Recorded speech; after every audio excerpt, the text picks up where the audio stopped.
Hello world, this is Lockpicking Dev. Today I'm going to show you a new technique for getting through handcuffs, and it's a shimming technique. Shimming only works when the double lock is not locked.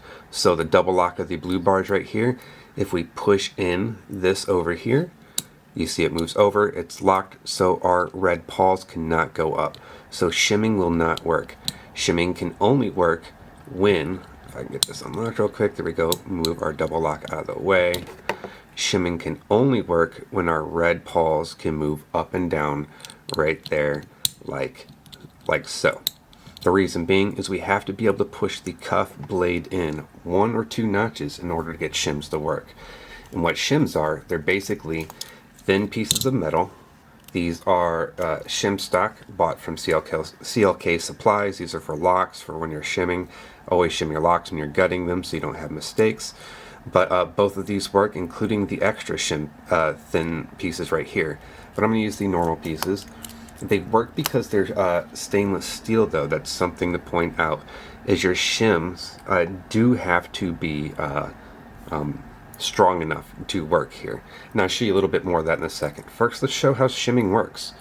So we stick our thin piece of metal through the side right here. So it goes right here, where the blade goes in, that hole right there. You stick it into the side, press it all the way in. You can see how it's getting butted up against that pawl right there. So this is where pushing it in one time comes in play. So we keep the pressure on the shim, we push it in the pawl. You can see how it's starting to move underneath it. There we go. It moved through all of those pawls there. Now it is completely underneath the pawl. So what we can do now is, you can see the teeth are no longer gripping. The teeth are no longer gripping the blade, so we can just pull the cuff blade straight out, just like that. So that's how it works. That thin piece of metal gets between the blade and the pawls right there. And again, the way to do it is we push it in. We have to push it in once, twice. This one's a couple extra times, but there we go. There we go. It works like that. The reason why I say you have to have stainless steel is because before this video, I tried with aluminum, and this is what happened. I cut up a soda can right here, thin piece of soda can. That might be a beer can. There's the end of responsibly. Right there. And when I stuck it in, you can see that it got crinkled up on the blades like that. So the teeth actually molded the metal because it wasn't strong enough. Instead of the metal going between the teeth, it formed to the teeth and got stuck. And to show you, it actually happened to both sides of it. I tried it more than once. So aluminum will not work. You do need stainless steel or something stronger than aluminum that's thin enough as well. One thing that does work is a hair clip. So this right here, it's just a basic hair clip like that. What you do is you take it, sorry about that focus, you take it and you break it off. You'll break it off at the 2 sides right there. So I'll bend it. There we go. Let's see if it breaks off easy. Last time it was a little bit of a pain in the ass. There we go. We got one side. There we go. We got the other side. So now we take this side right here, which is really nice because it has the wing on it like that. So that actually helps us hold it a little bit better. And we can use one of these hair clips to do it. So you go in still, same exact method right here. Go on the side, push it in, and once. Oh, okay, it's not double locked. It's just my angle. Let me adjust myself. There we go. Oh, there we go. One time it worked just enough. This thing's so stiff, but still thin enough. One time worked. Let's show that again. So if we do it, keep the pressure on. Yeah, I think one time worked. I'll try to do it a little bit slower. You'll see the paint is coming off. That's fine.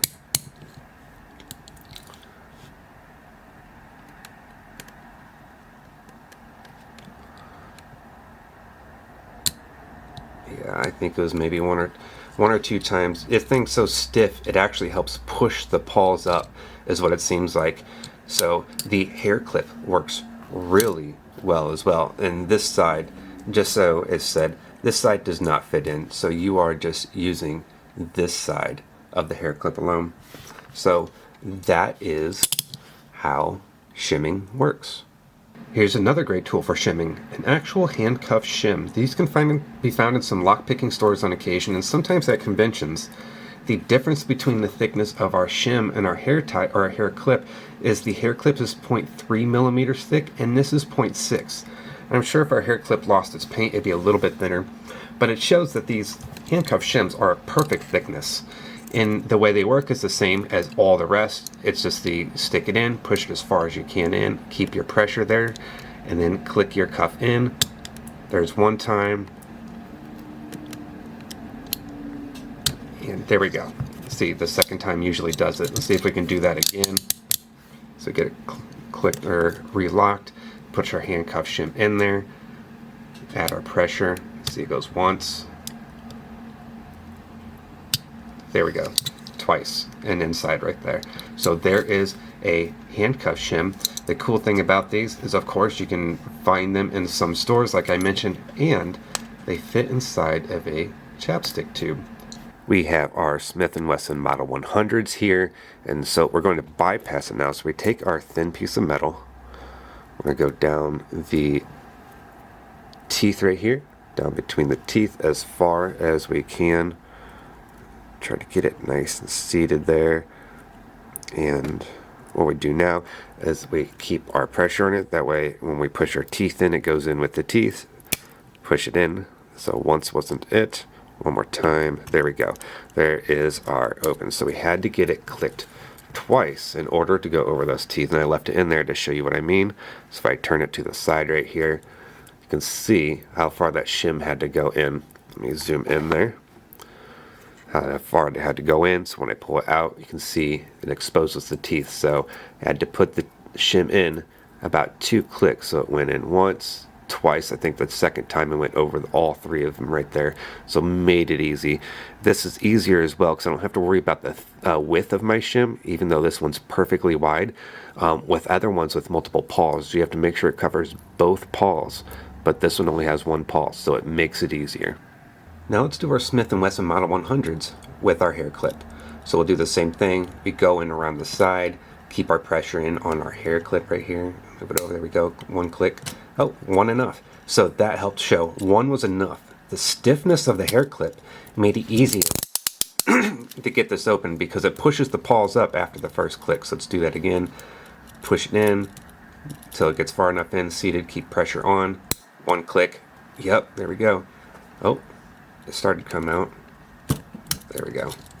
But there we go. So there is our Smith & Wesson Model 100s with our hair clip. We have a pair of Chicago style handcuffs, and we're going to do the same thing. This time we want to make sure it's wide enough. This one should be plenty wide because we have to go over both of those pawls when we're trying to shim this one. So we're going to stick it as far back in as we can. Try to get it nice and seated back there. When we think we're in a good position, we push our cuff in. It's not quite there yet. Let's try pushing in one more time. There we go. And there's our open. So just like usual, it takes about 2 clicks to get between those teeth or to get the pawls raised high enough. And there is our shim attack. So there we go. What I mean by getting in far enough, I'm going to show this on all the cuffs, but I'm going to zoom in and show it. When I'm going in with my shim, I have to make sure it goes over. It'll focus here. There we go. I have to make sure it goes over all of those teeth like that. So that's why I have to click it in at least twice, it seems. Now we're going to shim our ASP handcuffs. Again, we want to make sure that our shim is wide enough to fit that entire hole because this one's 3 pawls. So width is extremely important. We're going to stick our shim as far down the hole there as we can between the teeth. Make sure it is seated as far as possible. There we go. Get it as far in there as we can. There we go. And then we click it in once. Oh, not quite there. It went in a little further. Twice. A little further. I just think we're missing a paw. So what I'm going to do is I'm going to angle it a little bit to make sure we got it.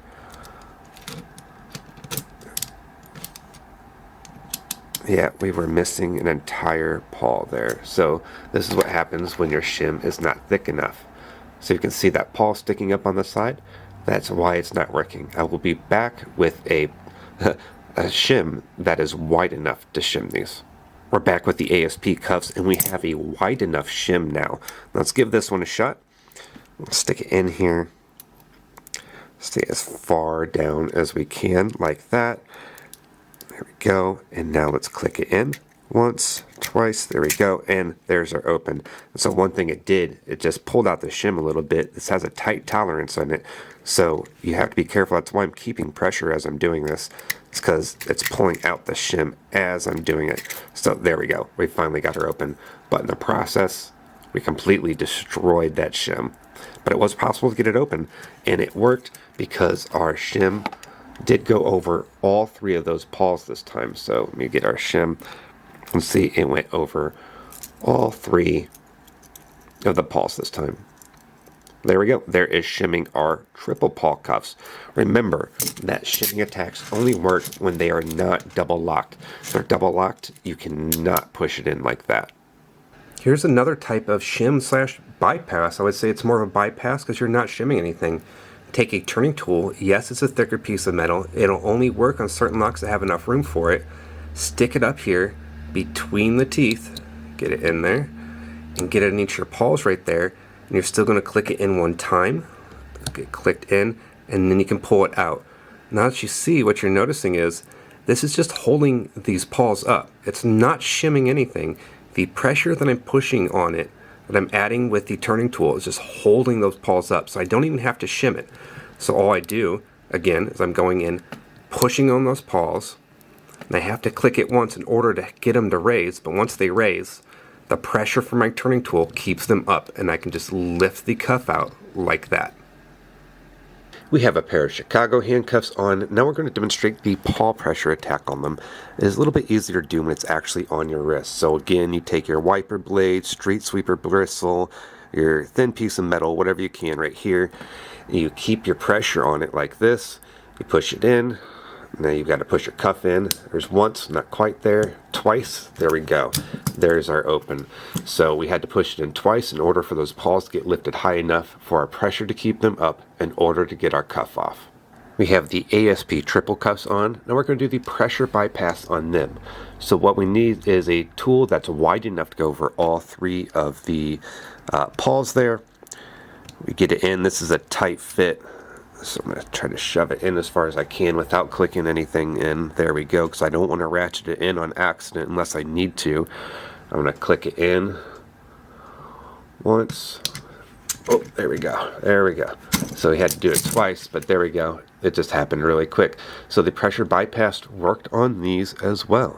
I want to show you what happens when we don't have a thick enough or wide enough turning tool to go over all the paws.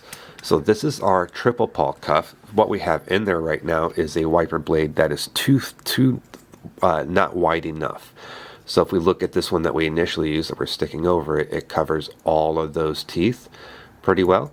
But this one in here is too thin. So one of those paws will be sticking up on this side right here, so we cannot pull it out like that. So we can see we cannot get it out.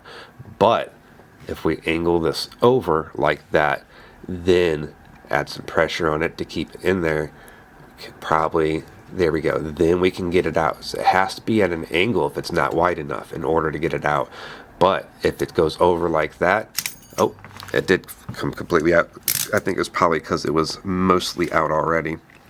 But if it's at an angle like this, when it's too thin, you can see that we cannot get it open. We'll have to move it over, apply some pressure, and then do it if it's not wide enough. So that is something to keep a lookout for. You do need the right tool for the job. Now that we've talked about picking and bypassing attacks, let's talk about pick prevention for handcuffs. So our double lock prevents us from being able to shim because we won't be able to push the lock in like that, our cuff. And what also prevents us is this specific model of Chicago handcuffs, the X22. They have a metal bar going down the center between the paws there. So you can see it right there going down the center between the paws. And what that does is it prevents our shim from being able to go over both of those at the same time. So you need a hole, a cut going down the middle of your shim for shims to work, which there are some that are sold like that. That is doable and they are available. Then also your pick is just more difficult because you can't lift them both at the same time. It really makes picking, I wouldn't say impossible, but extremely difficult and hard. I have not done it yet because your pick is one single little piece trying to lift two pieces that are separated by a bar. So it makes that hard. In order for a normal handcuff key to work now, though, there we go. There's the split in the key. You can see how it goes over that bar right there. That's exactly how it works. If I stick it in the side, that split goes between that bar right there. So you can see the bar between those right there, and that is the anti-picking mechanism. So there we go. That is the Chicago style X22, and they also have triple Pawls like that with more than one bar in it to prevent as well. In my past couple videos, we've seen multiple ways of picking and bypassing these handcuffs, and what are my final thoughts? I'm going to agree with Lockpicking Lawyer. Handcuffs are good enough when used properly. And what I mean by used properly, I'm going to demonstrate what he talked about with handcuffs on. So if you have handcuffs on when you're picking at home, pay attention to the left cuff here. This is what you'll be doing. If you're picking at home, you want your wrists together, and you want your wrist to be able to bend down and reach that keyhole right there. That way you can pick it when you're practicing. If you're going to do it correctly, or the correct way to do it, the way police do it, that way, you can't pick and get out easily like this, is the opposite. So we have our wrists together now. This is the way you practice if you're playing around. Police, they should have your wrists, the back of your wrist together like this. Usually it's behind your back, the back of your wrist together, and you can pay attention to the right cuff now, this one over here. You can see that the keyhole is facing outward, so my wrists can't go down.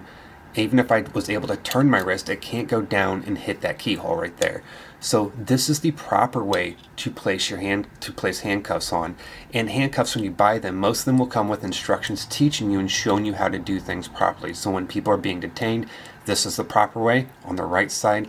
When you're practicing at home, this is the proper way on the left side. So again, my final thoughts are handcuffs, they're good enough. The mechanisms are basic, they're simple, they're really easy, they can be bypassed by multiple everyday household things, but when used properly, not so much so. Alright everyone, thanks for watching.